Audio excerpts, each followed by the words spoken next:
Selamat siang semua teman-teman. Jadi kali ini materinya saya tidak bagikan secara PDF atau Word.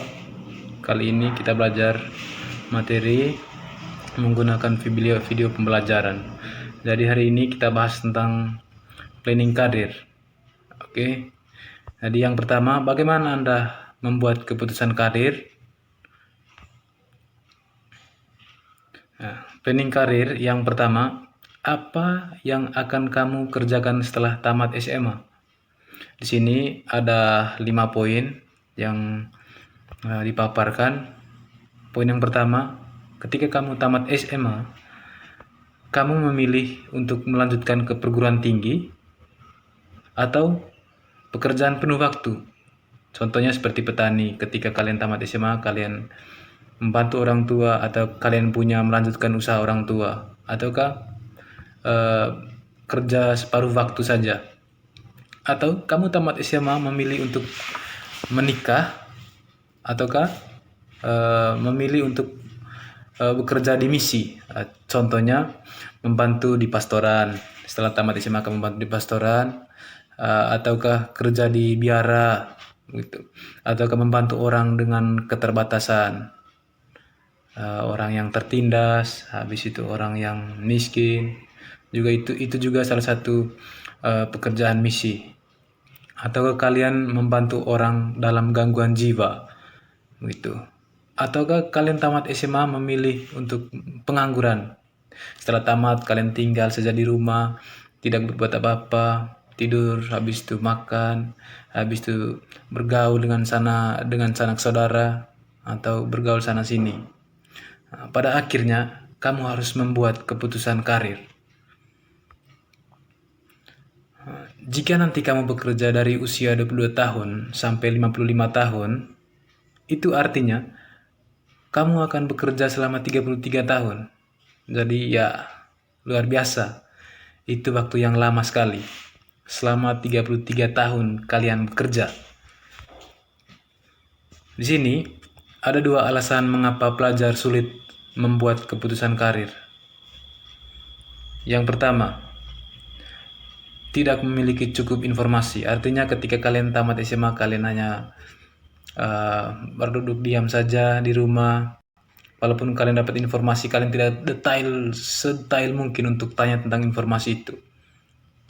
Contohnya tanya tentang pekerjaan, ataukah kalian tanya tentang informasi-informasi yang lain tentang usaha, atau sebagai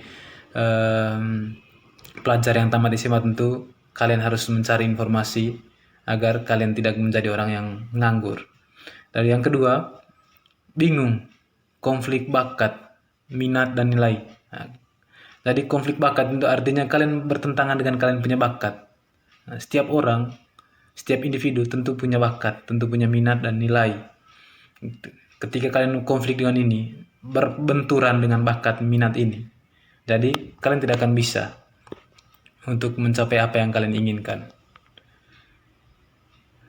Bakat, kamu tahu dengan bakatmu, kamu adalah ciptaan Tuhan dengan suatu keunikan kombinasi antara alam dan bakat. Bakat tidak hanya tentang seni, olahraga, atau akademis. Bakat adalah sesuatu tentang kemampuanmu atau kekuatan berkomunikasi, berhubungan, dan berguna. Apakah kamu ingin tahu bakat alami Anda? Di sini gunakan panduan penemuan bakat. Jadi sebentar teman-teman bisa lihat di deskripsi. Tadi saya sudah simpan link di situ, link tentang temuan bakat. Jadi teman-teman bisa lihat di situ apakah ada kesamaan antara bakat kalian dengan link yang saya simpan di deskripsi di bawah ini. Minat adalah tentang aktivitas yang senang akan kamu lakukan, atau apa yang lebih senang kamu lakukan setiap hari. Di sini ada 6 kategori minat yang dapat membantu pilihan karirmu. Nah, yang pertama di sini realistis, senang bekerja dengan mesin atau peralatan. Ya, suka dengan pekerjaan-pekerjaan ya contohnya anak STM gitu ya. Itu. Atau buka usaha sendiri bengkel dan sebagainya. Nah, suka bekerja di luar seperti traveling, jalan sana sini, ya seperti guide gitu, mengantar orang-orang yang ingin melihat tempat pariwisata gitu. Nah, di sini penyelidikan, suka memecahkan masalah yang kompleks, pemikiran analitis, suka bekerja sendiri. Nah, jadi di sini juga menyangkut dengan pekerjaan saya juga sebagai guru bimbingan konseling, memecahkan masalah, mencari solusi, habis itu menanyakan bagaimanakah pembelajaran akhir-akhir ini menyangkut dengan pembelajaran jarak jauh. Jadi di samping itu penyelidikan nomor 2 ini, penyelidikan ini juga itu seperti bidangnya saya juga. Nah, yang ketiga, senang membuat sesuatu yang baru, kuat dalam kreativitas dan imajinasi. Nah, yang keempat, senang bekerja dengan orang lain untuk memecahkan masalah mereka. Ya, ini jiwa sosial ya, membantu segala masalah yang ada di lingkungan masyarakat. Yang kelima, suka memiliki otoritas atau kepemimpinan. Jadi di sini harus butuh kerja keras untuk menjadi seorang pemimpin. Tertarik dengan bisnis atau politik. Nah, setiap orang, setiap individu tentu ada jiwa bisnisnya, tentu ada jiwa politik. Politik apa saja. Ketika kalian meminta uang sekolah atau meminta uang OSIS apa segala macam dari sekolah, tentu kalian tidak meminta apa yang diperintahkan oleh guru, tentu kalian tambah-tambah. Itu juga termasuk politiknya kalian, termasuk politiknya kita, termasuk politiknya setiap orang. Lalu yang keenam, lebih suka bekerja dengan data, kata atau angka. Ini yang di kasir, yang di bank, dan sebagainya. Suka bekerja di dalam ruangan dengan jadwal yang teratur. Ya, jadi ini orang yang tahu manajemen waktu, rosternya teratur gitu. Minat Anda merupakan kombinasi dari 6 kategori di atas. Jadi ini mungkin kalian ada lebih terkait dengan 6 yang saya sudah paparkan tadi, nilai-nilai itu. Dari sini nilai adalah hal-hal yang ingin Anda berikan waktu dan energi yang signifikan untuk mencapainya. Dari contoh nilai, kesuksesan karir, keamanan finansial, aktivitas keagamaan, keharmonisan perkawinan. Jika perkawinan ini ketika kalian memilih untuk menikah ketika tamat SMA. Jadi saya paparkan sini keharmonisan perkawinan dan lain-lain. Jika karir Anda sesuai dengan nilai Anda, maka Anda akan puas dan termotivasi di dalam hidupmu. Pengambilan keputusan di sini ada 3 nilai, minat, bakat. Seperti yang saya sudah jelaskan di atas tadi tentang nilai, tentang minat dan bakat. Nah, di sini saya rumuskan minat tambah nilai itu menunjukkan ke bidang karir, pendidikan, bank, kedokteran, pengusaha dan lain-lain. Jadi itu ke karir, menuju ke karirnya kalian. Karir pendidikan, apakah kalian kerjanya di bank atau kalian ingin menjadi dokter dan ingin menjadi pengusaha dan lain-lain.